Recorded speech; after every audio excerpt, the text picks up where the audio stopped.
Good news! Central Americano MBBS just 34 lakhs. Columbus Central University.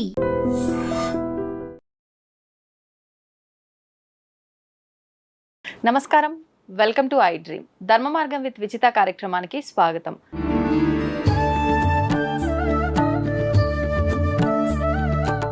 నమస్కారం అమ్మా. నమస్తే అమ్మ. శ్రీమాత్రే నమః.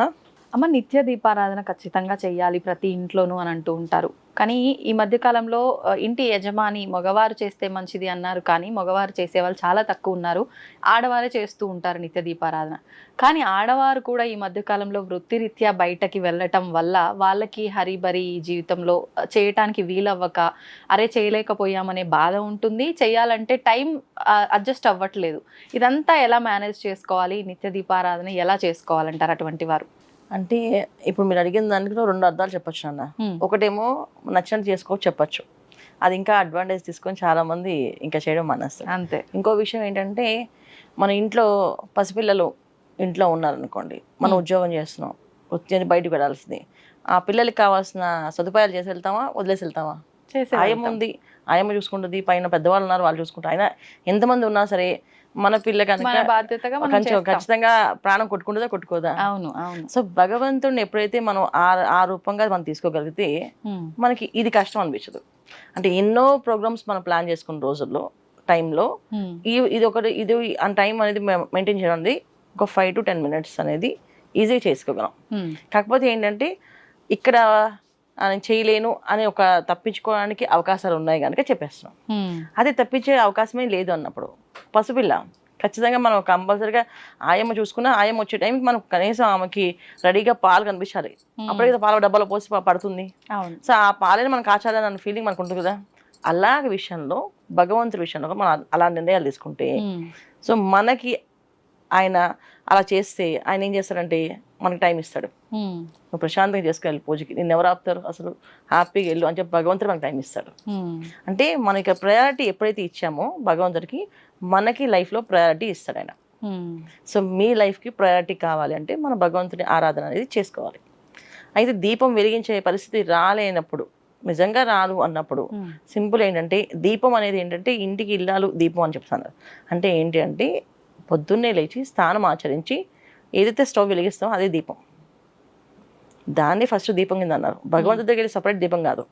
ముందు ఏదైతే మనం వెలిగించి మనకి ఇంట్లో ఉన్న వాళ్ళందరికీ కాఫీలు టీలు కోసం దేనికోసం మనం స్టవ్ వెలిగిస్తామో, ఆ స్టవ్ ముట్టుకున్నప్పుడు ఏదైతే అగ్నిదేవుణ్ణి స్మరిస్తామో అప్పుడు కాస్త స్నానం చేసి వచ్చి కాస్త స్టవ్ని, అంటే పూర్వం అయితే పొయ్యి ఉండేది, ఆ పొయ్యిని అలికి పెట్టుకునే వాళ్ళు రాత్రి పొద్దున్నే పసుపు కుంకుమ కాస్త బొట్లు పెట్టేసి ఆ పొయ్యి వెలిగించినప్పుడు అగ్నిదేవుని నమస్కారం చేస్తారు. ఎందుకంటే ఆ పొయ్యి వెలగాలి కదా.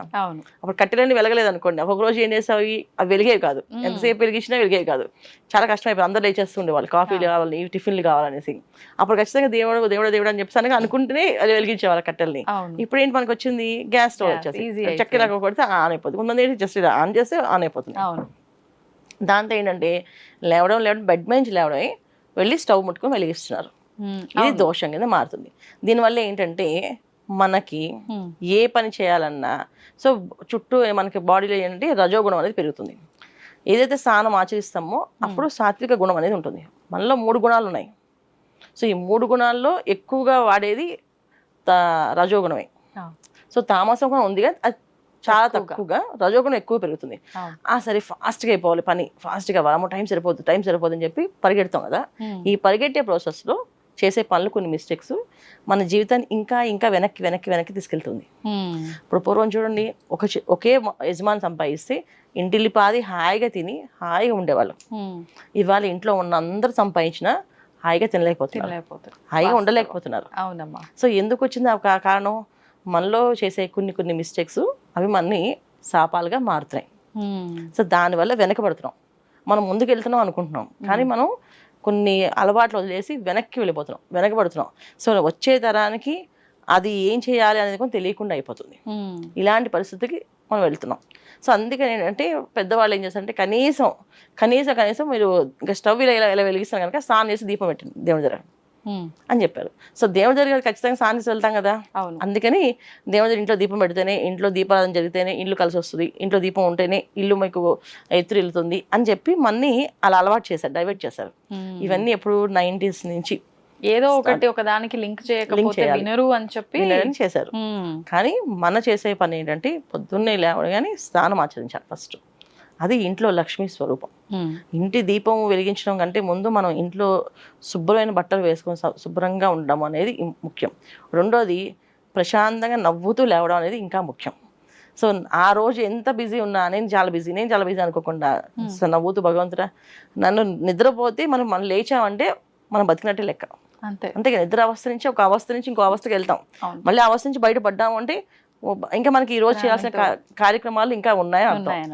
సో ఆ కార్యక్రమాలకి ఏ ఆటంకాలు రాకుండా విఘ్నాలు రాకుండా నేను చక్కగా చేసే విధంగా అనుగ్రహించని చెప్పి దేవుణ్ణి కోరుకునే ముఖ్య ఈ దీపారాధన పుష్పాలు పెట్టడం.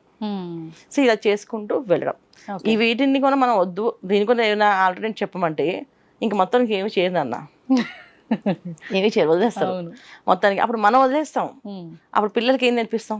రేపు పిల్లలకి అసలు భగవంతుడు ఒకటి ఉంటుంది. ఇప్పుడు చాలా ఇళ్లలో దేవుడు రూమే లేదు. అవును, ఏదో జస్ట్ 2 ఫోటోలు పెడుతున్నారు. ఏదో కొంతమంది మెడిటేషన్ చేస్తాం మాకు భగవంతుడు అక్కడ మాకు కళల్లో మాకు అనిపిస్తుంది అని చెప్పేది తప్పేమీ లేదు. కాకపోతే ఏంటంటే నెక్స్ట్ తరానికి ఏమి ఇస్తున్నాం మనం ఇక్కడ ఓకే, బట్ నెక్స్ట్ తరానికి ఇవ్వాలి అంటే మన ఆచారాలు, మన సాంప్రదాయాలు, మన హిందుత్వం ఏదైతే ఉందో, మన సనాతన ధర్మం ఏదైతే చెప్పిందో ఈ ధర్మాన్ని మనం పాటించాలా చెయ్యాలి. ఇది మన మానవ జన్మగా మనం తీసుకున్నప్పుడు, ఒక హిందూ ధర్మంలో మనం పుట్టినప్పుడు హిందువుగా మనం చేయాల్సిన కార్యక్రమాలు కొన్ని ఉంటాయి, బాధ్యతలు. ఇవి బాధ్యతలు. సో ఇవి ఖచ్చితంగా చేయాలి. అమ్మ ఇప్పుడు ఇందాక మీరు అన్నట్టుగా స్టవ్ మనం స్నానం ఆచరించి వెలిగిస్తే అక్కడే మనం భగవంతుడికి దీపారాధన చేసినట్టుగా అవుతుంది అని అన్నారు కదా. ఇప్పుడు మరి ఆడవాళ్ళకు పీరియడ్స్ వచ్చిన సమయంలో కూడా మనం పొయ్యి వెలిగిస్తున్నాము, అది మరి దోషం కింద మారట్లేదా? అంటే జనరల్గా ఏంటంటే వెలిగించకూడదు, కానీ వేరే ఆల్టర్నేట్ లేకపోవడం వల్ల వెలిగిస్తున్నారు. దాన్ని అగ్ని అంటే ఏంటంటే శుచి అని అర్థం. సో అగ్నిలో వేస్తే ఏదైనా సరే అది శుద్ధి అయిపోతుంది. సో మనం చేసేదానికి చేస్తున్నందుకు దానికి ఒక పూజ ఉంటుంది. 5వ రోజున ఒక చిన్న కథ చదువుకొని ఆడవాళ్ళు నీళ్ళు పోసుకుంటారు. సో సూర్య భగవాన్ దగ్గర కోరుకుంటారు, తెలిసి తెలియని చేసిన తప్పులు ఏమైనా ఉంటే నన్ను మన్నించి క్షమించు స్వామి, నా దోషాలు ఏమైనా ఉంటే నువ్వు తీసుకొని పుణ్యం మాత్రం నాకు ఇవ్వు, నేను నా బాధ్యతని, నా కుటుంబ బాధ్యత కొరకు నేను చేసిన పనులు ఇవి, నా కోసం నేను చేయలేదు. ఇక్కడ ఏమైంది, నువ్వు నీ కోసం నువ్వు చేయలేదు, నీ కుటుంబం బతికించడానికి కోసం నువ్వు చేస్తున్నావు. ఇక్కడ ఆ విధంగా వస్తుంది అర్థం. సో ఇది కొంచెం చెప్పి చేసుకోమంటారు. అయితే పూర్వం అయితే ముట్టుకునిచ్చేవాళ్ళు కాదు, అసలు ముట్టుకునే వాళ్ళే కాదు అసలు, కానీ ఇప్పుడు తప్పట్లేదు చేస్తున్నారు. సో ఈ విధంగా కథ 5వ రోజు స్నానం చేసినప్పుడు పసుపుతో ఒంటికి మొహానికి రాసుకొని కొంచెం ఇంత పసుపు ముద్ద గొంతులో వేసుకొని సూర్య నమస్కారాన్ని చేయాలి. సూర్యుడి దగ్గరికి వచ్చి నమస్కారం చేసి ఏమైనా దోషం ఉంటే ఆ దోషాలు నువ్వు తీసుకొని పుణ్యం మాత్రం నాకు ఇవ్వు స్వామి అని చెప్పి దండం పెట్టుకోవడం. ఈ విధంగా పెట్టుకోవడం వల్ల ఏంటంటే ఆ దోషం నివారణ అవుతుంది. అంటే నీ కోసం చేసేది స్వార్థము, పరుల కోసం చేసేది సహాయం. ఈ స్వార్థానికి సహాయానికి మధ్యలో ఉండేటప్పుడు దోషం కింద రాదు, అది నీ బాధ్యత కింద వస్తుంది. అలా అనమాట. అంటే నా బాధ్యతను నేను నిర్వర్తించాలి కాబట్టి తప్పక ఇది చేయాల్సి వచ్చింది అని చెప్పి మనం చెప్పుకుంటే సరిపోతుంది. అక్కడితో దోషం అనేది ఉండదు ఇంకా మనకు అయిపోతుంది. ఈ పసుపు మింగటం ఇదంతా ఎందుకమ్మా? శరీరంలోని ఎప్పుడు కూడా రజోగుణం పెరగకుండా ఉండడానికి. అంటే అప్పుడప్పుడు అలా చేస్తూ ఉండాలా? ఎవ్రీ మంత్ అలా జరిగినప్పుడు 3 రోజులు 5వ రోజు ఇంత చిన్న పసుపు ముద్ద గొంతులో మింగితే మనకి ఆ అగ్రెసివ్గా అనేది ఉండదు. సాత్వికంగా ప్రతి విషయాన్ని ఆలోచించి ప్రతిదీ చేస్తాం. ఇంటికి ఇల్లాలు దీపంలాగా ఉండాలి అంటారు. అంటే ఏంటంటే కాంతి ఆ వెలుగులాగా ఉండాలి, అగ్నిలాగా జ్వాలలాగా ఉండకూడదు. చాలా మంది అరుస్తూ ఉంటారు, గట్టిగా మాట్లాడేస్తుంటారు, ఎంత చెప్పినా వినరు. సో వాళ్ళకి ఆ కోపం ఇంకా పెరుగుతూనే ఉంటుంది. చేసే పనులు ప్రతిదీ ఇంకా అంటే ఎదుటి వాళ్ళకి చేసేది అలాగే ఉంటుంది. అలా ఉన్నప్పుడు వీళ్ళు పెంచుతూ ఉంటారు. కానీ దాన్ని తగ్గించే మార్గం ఏది అంటే ఆవిడకి ఆ రజోగుణం పెరగకుండా ఉండాలంటే ఇది చేయాలన్నమాట. సో అందుకే పూర్వం చేసేవాళ్ళు ఇవన్నీ. సో నిత్యం మనం సంతోషంగా ఉండాలి అంటే చాలా చిన్న పూజ ఏంటంటే ఎక్కడున్నా, ఇంట్లో ఉన్నా, బయట ఉన్నా, ఎప్పుడున్నా సరే త్రికాలలో చదువుకోవచ్చు. లక్ష్మీ అష్టకం 8 నామాలు, ఎక్కువే ఉండవు లక్ష్మీ అష్టకాన్ని. పొద్దున్నే లేచి స్నానం ఆచరించేసి పూజ చేయాల్సిన టైం లేకపోయినా ఈ లక్ష్మీ అష్టకాన్ని చదువుతూ వంటంతా చేసుకోవచ్చు. ఆవిడ కూర్చొని చేయమని చెప్పలేదు, చక్కగా వాళ్ళు కూర్చొని చేయగలిగితే మంచిది, లేకపోతే చదువుకుంటూ చేయొచ్చు వంటంతా. ఇది ఆడవాళ్ళకి మాత్రం ఈ నియమం, మగవాళ్ళకి కాదు. ఇది ఆడవాళ్ళకి. ఒకవేళ జర్నీ చేసే సమయంలో కూడా చాలా మంది ఎక్కువ అవర్స్ జర్నీ చేసేవాళ్ళు ఉంటారు, అలా కూడా చదువుకోవచ్చు చక్కగా. అయితే ఏంటంటే జర్నీ చేసినప్పుడు అంటే అందరూ ఉంటారు కనుక మనసులోనే చదవాలి. సౌండ్ కానీ మన శబ్దం కానీ కదలిక కానీ బయటకు రాకూడదు. ఎందుకంటే వేరే అసూచంతో ఉన్న వాళ్ళకు ఉంటుందా, వాళ్ళు వింటే అదొక దోషం. సో అసూచనలో ఉన్న వాళ్ళకి వినిపించినట్టుగా వాళ్ళు విన్నట్టుగా ఉంటే అదొక దోషం కింద మారుతుంది మనకి. సో జర్నీలో ఉన్నప్పుడు ఏంటంటే మనసులో ఖచ్చితంగా అన్నిటిని చదువుకోవచ్చు. ఇది త్రికాలాలు చదువుకుంటే ఇంట్లో ఎప్పుడు కొన సంతోషంగా ఉండడానికి, ఆనందంగా ఉండడానికి మార్గాలు కనిపిస్తాయి. ధనం అనేది ఎప్పుడు వస్తూ ఉంటుంది. ఇది చాలా సింపుల్ పూజ, చాలా ఈజీగా చేసుకోవచ్చు. కాకపోతే ఏంటంటే కాస్త మనసు ఆవిడ మీద లగ్నం చేయాలి. ఎందుకంటే లక్ష్మి అంటేనే స్థిరంగా ఉండదు, ఆవిడ వెళ్ళిపోతూ ఉంటుంది. సో మన మనసు లగ్నం లేకుండా ఏదో చదివేసాం, చదివేసాం, ఇది కూడా స్పీడ్ చదివామంటే ఇంకా అయిపోయింది. మనస్ఫూర్తిగా ఒక 5 నిమిషాలు కేటాయించి అమ్మవారి రూపాన్ని, అమ్మవారిని తలుచుకుంటూ మనసులో సంతోషంతో చదవాలి. ఇది హడావుడిగా చదవకూడదు. ఆ కేటాయించిన సమయం కూడా అటు ఇటు ముచ్చట్లు పెట్టుకుంటూ ఫోన్లు చూసుకుంటూ ఇదంతా లేకుండా ప్రశాంతంగా ఆ ఇచ్చిన టైంని అటు కేటాయించేస్తే ఆ ఫలితం ఆటోమేటిక్ గా వస్తుంది. సాయంకాలం ఇంటికి వచ్చేస్తున్నారు చదవచ్చు. కాబట్టి రాత్రి కూడా స్నానం చేసి శుభ్రంగా కూర్చొని ప్రశాంతంగా చదవచ్చు అమ్మవారి దగ్గర. ఇలా చదవడం వల్ల ఏంటంటే నిత్య దీపాలు చేసేంత ఫలితము ఉంటుంది, మనం పూజ చేయలేదని అనే బాధ అనేది లేకుండా ఉంటుంది. సో మనకి పూజ చేసే మార్గాన్ని ఆవిడే చూపిస్తుంది. ఓకే, ఎంతసేపట్లో అయిపోతుందమ్మా చదవటం? 2 నిమిషాలు నాన్న. మీరు చెప్పండి ఒక్కసారి. నమస్తుస్తే మహామాయే శ్రీపీఠే సురపూజితే శంఖచక్ర గదా హస్తే మహాలక్ష్మి నమోస్తుతే అని ఈ శ్లోకాలు 8 వస్తాయి. ఓకే, ఇవి చదువుకుంటూ అంటే ఇది చక్కగా వినడము చదవడము చేస్తూ ఉంటే వీళ్ళకి వస్తుంది. ఓకే, తప్పులు లేకుండా. అది విన్నా సరిపోతుందా అమ్మా? లేదు, వినడానికి. ఎందుకంటే ఏ అర్థంలో తప్పు రాకుండా ఉండడానికి కోసం మనం చదివేటప్పుడు ఒక అర్థంలో తప్పు వచ్చినా సరే అది మనకి దోషంగా మారుతుంది. సో అందుకే శబ్ద దోషం అంటారు కదా, పిలిచేటప్పుడు పలికేటప్పుడు ఆ దోషం వీళ్ళకి వెంటాడుతుంది. సో అందుకని జనరల్ గా పెద్దవాళ్ళు ఏం చేస్తారంటే మీకు రాకపోతే వదిలేయండి, చదవకండి అని చెప్పేవాళ్ళు. దాన్ని తప్పుగా అర్థం చేసుకున్నారు అందరూ. రాకపోతే వదిలేమని చెప్తారండి వీళ్ళు, నేర్చుకుంటేనే వస్తుంది అంటే కాదు. నేర్చుకునే ప్రాసెస్ చాలా అర్థాలు తప్పుగా పలకడం వల్ల దానికి ఇంకా ఇంకా కర్మలు అనుభవించాల్సి వస్తుంది. దానికంటే చదవకుండా అమ్మ నాకు వచ్చేటప్పుడు చదువుతా అని చెప్పి పెద్దవాళ్ళ దగ్గర కూర్చొని నేర్చుకొని చదవమని చెప్పేవాళ్ళు.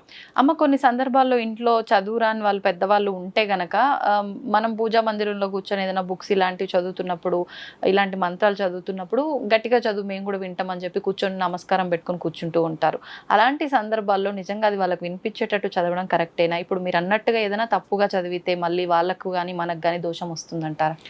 విన్న వాళ్ళకి దోషం ఉండదు, కానీ చదివిన వాళ్ళకి దోషం ఉంటుంది తప్పుగా చదివితే. అందుకని తప్పు విన్న వాళ్ళకి ఏం తెలియదు కదా, అది ఇక్కడ ఏముందో అది వాళ్ళు వినేశారు. ఇప్పుడు నేను చదవమని చదివేశాను, విన్నారు. కానీ ఇది వినేటప్పుడు వాళ్ళు ఇబ్బంది ఉన్న రోజుల్లో విన్నారనుకోండి, అది వాళ్ళకి దోషంగా రాదు. ఇప్పుడు నేను చదివినందుకు దోషంగా వస్తుంది. అందుకే జనరల్ గా మంత్రాన్ని, శ్లోకాలని చదవద్దు అంటాం, అందరి ముందు చదవద్దు అంటాం. ఎందుకు చదవద్దు అంటే అర్థం ఏంటంటే అది ఏ వేళలో వింటారో తెలియదు. కొంతమంది మంచిగా పడుకుంటూ ఆన్ చేసి విన్నారనుకో, ఆ టైంలో ఇది స్వరం వెళ్ళి విన్నారనుకో, అది నాకు దోషంగా మారుతుంది. సో జనరల్గా అందుకే నేను ఎక్కడ కొన్నా మంత్రం ఇది ఇలా చేయండి అని చెప్పను, నామాన్ని ఇస్తాను. ఈ నామ మంత్రాన్ని చేసుకోవచ్చని. ఇప్పుడు ఓం నమో హనుమతే నమః అంటాం, శ్రీమాత్రే నమః అంటాం. ఇది నామాలు, ఇది ఎల్లవేళలా ఏ అవసరంలో చేసుకోవచ్చు. అంటే మన పరిస్థితి బాగాలేనప్పుడు కూడా నాకు ఓపిక కావాలంటే మరి భగవంతునే కదా కోరాలి, అందుకని చేయొచ్చు. నామాలకి దోషం లేదు.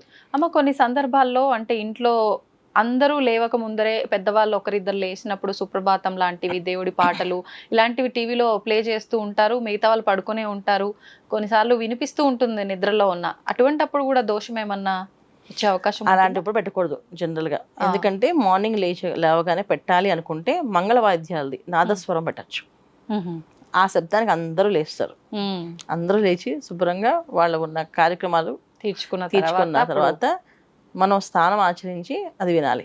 ఇప్పుడు మనం సుప్రభాతం వింటే మనకి ఏ ఫీలింగ్ వస్తుంది? తిరుమల వెంకటేశ్వర స్వామి గుడి, స్వామివారి దగ్గరికి వెళ్ళినట్టుగా, అక్కడికి వెళ్ళి దర్శనం చేసుకున్నట్టుగా, ఆ రూపాన్ని మనం చూస్తున్నట్టుగా అనిపిస్తుంది. అలాగే మనకి ఏదైనా అమ్మవారి శ్లోకాలు, లలిత సహస్రం అంటే అమ్మవారి రూపం కనిపిస్తుంటుంది. సో అమ్మవారి రూపాన్ని మనం ఎలా దర్శిస్తున్నాం? మన మనసు వెళ్ళిపోతుంది అక్కడికి. సో మనసు వెళ్ళినప్పుడు మనం ఏ శరీరంతో ఉన్నాం, అక్కడ ఏ అవస్థలో ఉన్నాం. సో ఈ అవస్థ నుంచి బయటపడడానికి పొద్దున పూట పెట్టే కార్యక్రమాలు ఏదైనా సరే స్నానం ఆచరించాక అది రన్ చేస్తూ మీరు వంట, వార్పు, బాక్సులు కట్టుకోవడం, ఆఫీసులకు వెళ్ళడం ఇవన్నీ చేసుకోవచ్చు. కానీ వేరే అవస్థల్లో ఉన్నప్పుడు కూడా వింటూ అవన్నీ అవస్థల పనులు చేసుకోకూడదు, అది దోషం కింద మారుతుంది. అది. ధన్యవాదాలమ్మా, చాలా మంచి విషయాలు తెలియజేశారు. నమస్తే అమ్మా. శ్రీమాత్రే నమః. తవ్వుతూనే శివలింగం. సరే దాన్ని అట్లా కప్పేసేయండి, చూపించదండి. Krishna is there. మూర్తి పూజ కాదు, సాక్షాత్ బ్రజేంద్ర నందన భగవాన్ ఉన్నారు మూర్తిలో. ఏమీ ఆశించకుండా ఆరాధించే వాళ్ళు కూడా ఉన్నారా ప్రభుజీ? నిజమైన భక్తి అంటే మనకు తెలియదు కాబట్టి